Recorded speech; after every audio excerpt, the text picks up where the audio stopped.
আমি একটি ক্যাথলিক স্কুলে পড়েছি। আমার মনে হয় না আল্লাহর সাথে আমার কোনো সম্পর্ক ছিল। আমি লন্ডনের একটা ক্যাফেতে বসেছিলাম, আমাদের সামনে দুজন তরুণ বসেছিল। সে একটি সম্ভ্রান্ত, সবচেয়ে ধনী আর অত্যন্ত সম্পদশালী আরব পরিবারের সন্তান। আর ঠিক সেই মুহূর্ত থেকে আমার পুরো জীবন একেবারে ওলট পালট হয়ে গেল।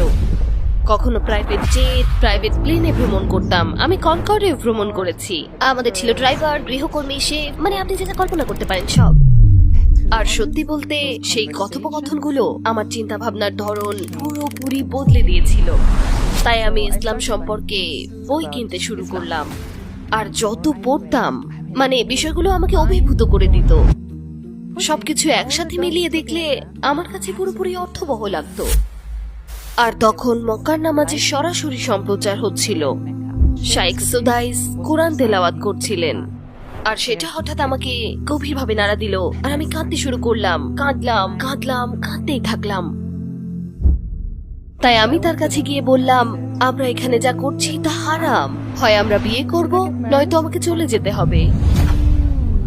তখন সে আমাকে বলল সে বিয়ের জন্য প্রস্তুত নয়। আর সেই মুহূর্তে আমি বুঝে গেলাম আমি আর পারবো না।